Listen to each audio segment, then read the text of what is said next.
आज के इस ऑनलाइन लेक्चर में सभी का स्वागत है। तो इसके पहले हम लोग भौतिक राशि, मूल भौतिक राशि, व्युत्पन्न भौतिक राशि, मापन, मात्रक, मूल मात्रक, व्युत्पन्न मात्रक, पूरक मात्रक, ये सब के बारे में हम लोग पढ़ चुके हैं। ठीक है, आगे हम लोग पढ़ने वाले हैं विमा के बारे में, जो कि मोस्ट इम्पोर्टेंट टॉपिक है, क्योंकि ये टॉपिक जब तक आप फिजिक्स पढ़िएगा ये टॉपिक आपको परेशान करते रहेगा अगर शुरू में आप ध्यान नहीं दिए। ठीक है, तो सबसे पहले हम लोग बीमा को समझ लेते हैं कि बीमा आखिर होती क्या है। ठीक है, बीमा क्या होती है और फिर किस तरह से बीमा की कैलकुलेशन होती है, इसको हम देखेंगे। देखिए, फाइनल एग्जाम जो आपका 12वीं का भी होगा, तो उसमें भी कम से कम 2-3 नंबर का क्वेश्चन होगा जो बीमा से, मात्रक से संबंधित रहेगा। इसलिए ये बहुत ही जरूरी टॉपिक है, इसको आप लोग अच्छा से समझिएगा। ठीक है, तो पहले हम लोग देखते हैं कि बीमा क्या होती है। ठीक है, बीमा क्या होती है, डायमेंशन किसे कहते हैं। ठीक है, तो बीमा की कई सारी परिभाषाएं हैं। ठीक है, वो सब हम देखेंगे ही। यहाँ पर बेसिक इसकी परिभाषा है कि जैसे आपने पढ़ा था कि दो तरह की भौतिक राशि होती है। एक आपकी मूल भौतिक राशि होती है और एक होती है व्युत्पन्न भौतिक राशि। ठीक है, मूल भौतिक राशि उसे कहेंगे जो स्वतंत्र होती है। ठीक है, स्वतंत्र होती है, किसी पर निर्भर नहीं करती। और व्युत्पन्न भौतिक राशि वो होती है जो मूल भौतिक राशियों से मिलकर बनती है, यानी मूल भौतिक राशियों पर निर्भर करती है। ठीक है, तो अब देखिए, चूंकि मूल भौतिक राशियां जो है ये स्वतंत्र होती है, इनके मात्रक भी स्वतंत्र होते हैं। जैसे आपने पढ़ा था कि द्रव्यमान का मात्रक किलोग्राम है, लंबाई का मात्रक मीटर है, ये ऐसा ही मात्रक की बात हम कर रहे हैं। ठीक है, समय का मात्रक सेकेंड है। ठीक है, विद्युत धारा का मात्रक मैंने बताया था, विद्युत धारा का मात्रक मैंने बताया था एम्पियर। ठीक है, इसी तरह से टेम्परेचर का, ताप का मात्रक मैंने बताया था केल्विन, ज्योति तीव्रता का कैंडेला, और पदार्थ के परिमाण का मैंने बताया था मात्रक मोल। ठीक है, तो ये सब चीज हम बता चुके हैं, वो बेसिक है, आप लोग लास्ट क्लास में भी आप देखे होंगे। अभी हम लोग यहाँ समझ रहे हैं कि आखिर बीमा क्या होती है, बीमा किसे कहते हैं। ठीक है, बीमा किसे कहते हैं इसको हमें समझना है। तो देखिए, बीमा को समझने के लिए जान लीजिए कि जो व्युत्पन्न भौतिक राशि होती है, उस व्युत्पन्न भौतिक राशि का मात्रक प्राप्त करने के लिए, चूंकि व्युत्पन्न भौतिक राशि मूल भौतिक राशि पर डिपेंड करती है ना, तो व्युत्पन्न भौतिक राशि का मात्रक प्राप्त करने के लिए मूल मात्रकों के ऊपर कुछ पावर चढ़ाए जाते हैं, कुछ घात चढ़ाए जाते हैं। इन्हीं घातों को हम लोग कहते हैं विमा। ठीक है, विमा जो होती है मूल मात्रकों के ऊपर चढ़ाए जाने वाले घात होती है। कोई भी व्युत्पन्न भौतिक राशि है तो उसका मात्रक प्राप्त करने के लिए मूल मात्रकों के ऊपर कुछ घात चढ़ाए जाते हैं, पावर चढ़ाए जाते हैं, उसी को हम लोग कहते हैं बीमा। जैसे आप यहाँ देखिए, बल की बीमा MLT-2 हमने लिखा है, तो M जो है ये द्रव्यमान को बता रहा है। ठीक है, और ये द्रव्यमान क्या है, मूल भौतिक राशि है। इसका पावर आप देख लीजिए, इसका पावर यहाँ पर 1 है। ठीक है, यानी कि बल की बीमा में द्रव्यमान की बीमा 1 होती है, लंबाई की बीमा 1 होती है, और समय की बीमा -2 होती है। ठीक है, जो ये MLT-2 लिखे हैं ना, तो ये MLT ये तो द्रव्यमान लंबाई समय को बता रहा है, ये बीमा नहीं है, बीमा का संकेत है। बीमा इसके ऊपर जो पावर है, इस पावर को हम बोलते हैं। ठीक है, तो कोई भी व्युत्पन्न भौतिक राशि का मात्रक निकालने के लिए मूल मात्रक के ऊपर कुछ घात चढ़ाए जाते हैं, इन्हीं घातों को बीमा कहते हैं। ठीक है, आशा है कि आप समझ गए होंगे कि डायमेंशन क्या होता है, डायमेंशन किसे कहते हैं। ठीक है, व्युत्पन्न भौतिक राशि का मात्रक प्राप्त करने के लिए मूल मात्रकों के ऊपर चढ़ाए जाने वाले घातों को हम लोग बीमा कहते हैं। ठीक है, अब देखिए आपको क्या करना है, ये 7 बेसिक राशियां हैं, इनकी बीमा बीमा का संकेत। ठीक है, बीमा का संकेत, बीमा नहीं, बीमा का संकेत याद करना है। तो द्रव्यमान मैंने कल के क्लास में, मतलब पिछले क्लास में बताया था कि द्रव्यमान की अंग्रेजी M होती है, मास होती है, और इसकी बीमा को हम M लिखते हैं। और बीमा ध्यान रखिएगा कि बीमा हमेशा कैपिटल लेटर में ही लिखा जाता है और बड़े कोष्ठ के अंदर लिखा जाता है। तो द्रव्यमान की बीमा जो होती है वो M होती है। लंबाई की बीमा, लंबाई का अंग्रेजी लेंथ है, इसकी बीमा को हम L लिखते हैं। समय का अंग्रेजी टाइम है, इसकी बीमा को T लिखते हैं। तो ये द्रव्यमान लंबाई समय जो है, इनकी जो बीमा का संकेत है, इनके अंग्रेजी नाम का पहला अक्षर है। ठीक है। बाकी जो आपको बीमा दिखाई दे रहा है मूल भौतिक राशि का, ये जो है उनके मात्रक से लिए गए हैं। जैसे विद्युत धारा, तो विद्युत धारा का ऐसे मात्रक एम्पियर होता है, ठीक है, इसकी बीमा को ए लिखते हैं। हालांकि पुराने किताबों में धारा की बीमा को आई लिखा है। तो कभी कभी एग्जाम में किसी राशि की बीमा पूछ देगा और उसमें धारा की बीमा ए ना दे के आई दे देता है, तो उसमें घबराना नहीं है। विद्युत धारा की बीमा को ए द्वारा भी सूचित करते हैं और आई द्वारा भी, आई फॉर इलेक्ट्रिक करंट, ठीक है। जैसे आप 10वीं में पढ़े होंगे आई बराबर क्यू बाई टी, ठीक है। इसी तरह टेम्परेचर की बीमा, ताप की बीमा को हम के लिखते हैं। ताप कैसे मात्रक केल्विन है, इसकी बीमा को के लिखा जाता है कैपिटल, या थीटा भी कई जगहों पर पुराने किताबों में आपको मिलेगा, ठीक है। इसके अलावा ज्योति तीव्रता की बीमा कैंडेला है और पदार्थ के परिमाण की बीमा क्या है, मूल है, ठीक है। ये दोनों का प्रयोग कहीं आपको नहीं मिलेगा, ना 11th में और ना 12th में। आपको पता होना चाहिए, लेकिन ये समझिए कि व्हाइट एलिफेंट है। व्हाइट एलिफेंट का मतलब एक ऐसी चीज जो अनुपयोगी है, उसका कोई बहुत ज्यादा उपयोग नहीं है, ठीक है। तो ज्योति तीव्रता की बीमा सीडी है, यानी कैंडेला है, पदार्थ के परिमाण का मूल है, ठीक है।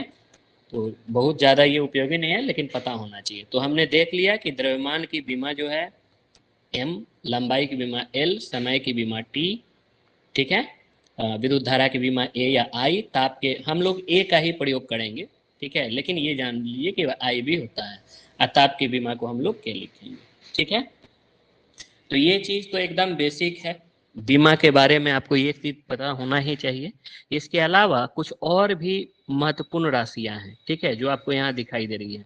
इसकी बीमा हम कहेंगे कि आप रट लीजिए, ठीक है, एकदम इसको रट लीजिए और हमेशा याद होना चाहिए। देखिए, जैसे आप जानते हैं कि अच्छी दही बनाने के लिए उसमें कुछ ना कुछ जोड़न लगता है, उसी तरह किसी भौतिक राशि की बीमा निकालने के लिए, ठीक है, हमें कुछ राशियों की बीमा पता होना चाहिए। तो यही वो जोड़न है जिससे आपका आगे का काम होगा, ठीक है।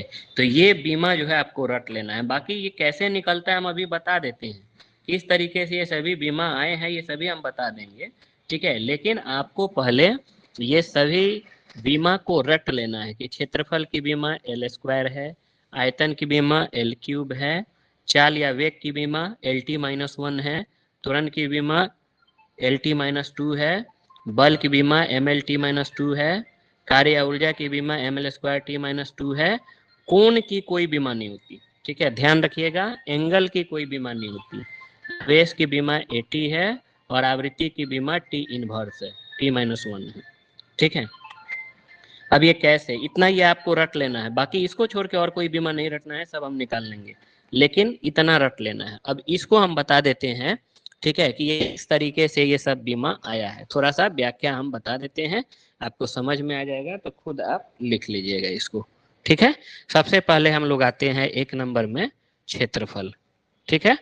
तो कोई भी चीज के क्षेत्रफल का सूत्र आपको, देखिए बीमा निकालने के लिए आपको राशि का फॉर्मूला मालूम होना चाहिए। तो जिसका मालूम होगा उसका लिखिएगा, जिसका नहीं मालूम होगा हम बता देंगे।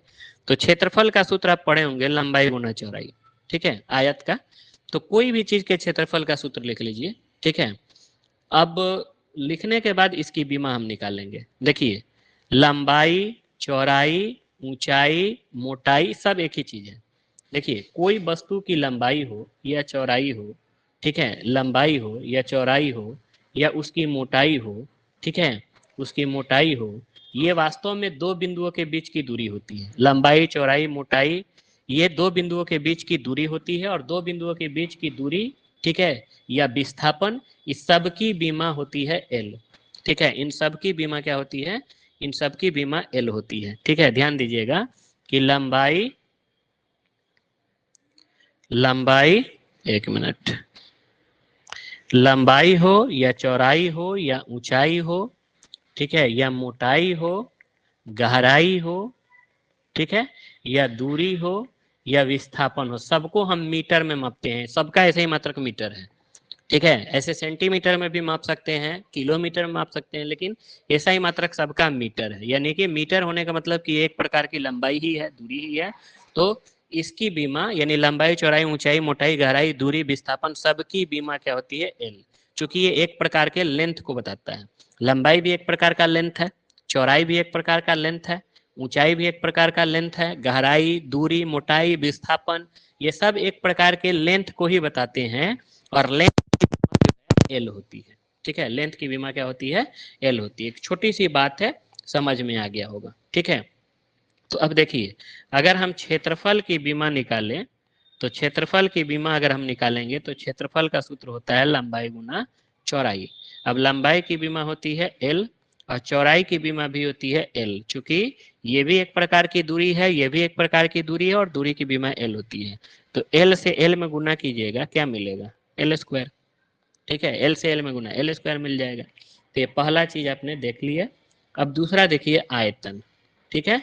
तो आयतन का सूत्र है लंबाई गुना चौड़ाई गुना ऊंचाई, ठीक है। तो लंबाई की विमा एल है, चौड़ाई की विमा एल है, और ऊंचाई की भी विमा एल है। तो एल एल 3 बार गुना कीजिएगा तो एल क्यूब, ठीक है। अब इसके बाद जो है चाल या वेग, तो चाल का सूत्र आप पढ़े होंगे दूरी बटा समय। अब बताइए, दूरी एक तरह की लंबाई ही होती है और लंबाई की विमा एल होती है, ठीक है। समय की विमा टी, टी को ऊपर करोगे तो यहाँ टी का पावर 1 है, टी को ऊपर करोगे तो एल टी माइनस 1। अच्छा, वेग की विमा भी हम निकालेंगे तो यही आएगा। तो वेग का सूत्र क्या होता है, विस्थापन बटा समय, ठीक है। तो विस्थापन एक प्रकार की दूरी है, इसकी विमा एल और समय की विमा टी, ठीक है। तो ये भी ऊपर करके एल टी माइनस 1, दोनों साथ में रख लेना, चाल वेग दोनों की विमा एल टी माइनस 1 होती है, ठीक है। अब हम त्वरण की विमा निकालेंगे। तो त्वरण का सूत्र होता है वेग में परिवर्तन, ठीक है, वेग में परिवर्तन बटा में समय, ठीक है। ये आप पढ़े होगे v minus u by t, 9वां में पढ़े होगे, वेग में परिवर्तन बटा समय, ठीक है। तो देखो, मान लीजिए कि 3 किलोग्राम द्रव्यमान है, 2 किलोग्राम द्रव्यमान है, घटाएंगे तो क्या आएगा, 1 केजी। यानी कि परिमाण तो बदल गया लेकिन मात्रक नहीं बदला। तो जान लीजिए कि दो राशि का योग निकालिए चाहे अंतर निकालिए, ठीक है, उसके बीमा में मात्रक में परिवर्तन नहीं होता, जोड़ घटाव करने पर बीमा नहीं बदलती, ठीक है। तो यहाँ वेग में परिवर्तन की बीमा वही होगी जो वेग की बीमा होती है। तो वेग की बीमा क्या है, ऊपर ही निकाले हैं, एल टी माइनस 1, ठीक है। और उसके बाद क्या है, समय, समय की बीमा टी है, टी को ऊपर चढ़ाइएगा तो एल टी माइनस 2। अब 2 कैसे आ गया, देखिए यहाँ टी का पावर 1 है, ऊपर जाएगा तो -1, आएगा -1 पहले से है, तो -1 मिला के -2। तो आशा है कि आपको समझ में आ गया होगा, ठीक है। त्वरण की बीमा। अब बल की बीमा, तो बल की बीमा